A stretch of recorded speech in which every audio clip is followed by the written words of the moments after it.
ये कहानी है दो दोस्तों की जो एक गांव में रहता था। एक दिन किसी काम की वजह से उसे शहर जाना पड़ा। उस गांव से निकलने का सिर्फ और सिर्फ एक ही रास्ता था जो जंगल से होकर के जाता था। लौटते वक्त उनमें से एक दोस्त को प्यास लगी और वो पानी ढूंढते ढूंढते जंगलों में खो गया। शाम होने ही वाला था तो उन दोनों ने सोचा कि रहने के लिए कुछ जगह ढूंढना चाहिए। वो ढूंढते ढूंढते एक गुफा मिला उसे और उस गुफा के आसपास बहुत सारे पेड़ थे। तो उन दोनों ने सोचा कि आज के रात बिताने के लिए यही जगह ठीक है। और उन दोनों ने कुछ लकड़ियां इकट्ठा की और गुफा के अंदर जाकर आग जलाकर बैठ गए। और उनमें से एक दोस्त मन ही मन बहुत डरता था क्योंकि उसने बहुत सारे भूतों की कहानी पहले से ही सुन रखा था। उसने उस दोस्त से कहा कि इस जंगल में ना बहुत भयानक आत्माएं भटकते और अगर किसी भटके हुए आदमी को मिल जाए ना तो उसे छोड़ता नहीं।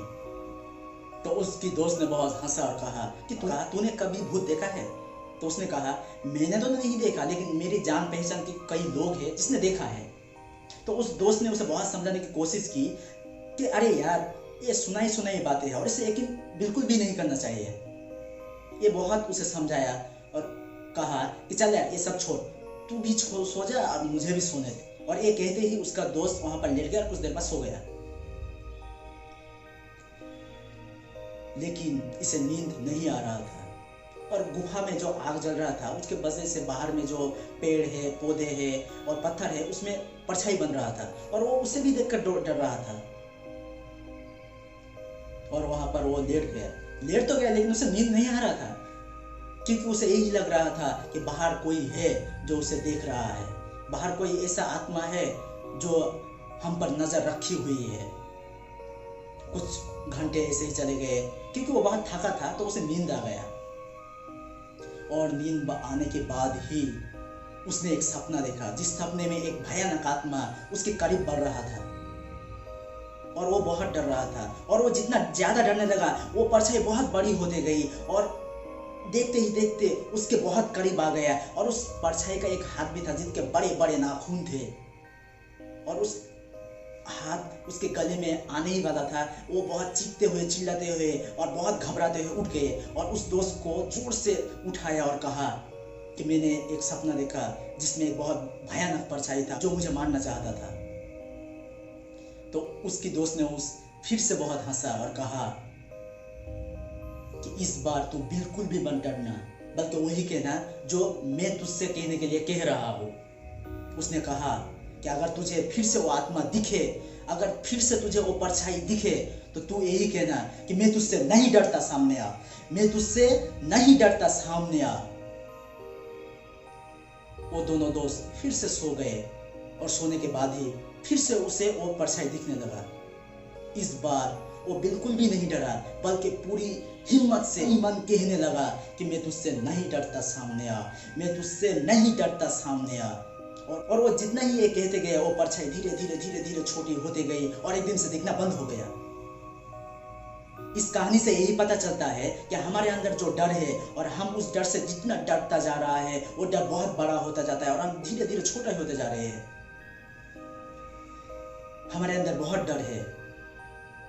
किसी ने कुछ पा लिया तो खोने का डर, और किसी के पास नहीं है तो वो मिलेगा या नहीं मिलेगा उसका डर। अगर हम कुछ काम करने जा रहे हैं, अगर उस काम में कुछ मुनाफा नहीं हुआ, सक्सेस नहीं मिला तो क्या होगा, लोग क्या कहेंगे, इसका डर। हमें हमेशा किसी ना किसी डर लगा ही रहता है जिसके वजह से हम बढ़ नहीं पा रहे, जिसके वजह से हम आगे ही नहीं बढ़ पा रहे हैं। और हम दूसरों को कोसते हैं कि इस वजह से नहीं हुआ, उस वजह से नहीं हुआ, इसके वजह से नहीं हुआ, उसके वजह से नहीं हुआ।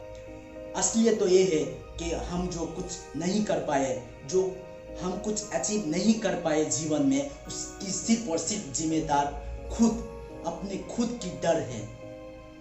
जब तक ये डर निकलेगा नहीं तब तक कोई कुछ करेगा नहीं, क्योंकि वो जो डर सालों से बैठा हुआ है, छोटे से ही हम सुनते आ रहे हैं इस डर के बारे में, अपने गांव में, आस पड़ोस में, कि कोई कुछ नहीं कर सकता। किसी किसी फैमिली में ये भी कहता है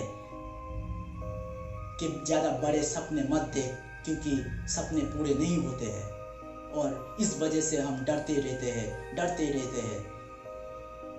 लेकिन असलियत तो ये है कि इस दुनिया में जो लोग कुछ किए हैं, करके गए हैं, वो इस दुनिया में ही करके गए हैं।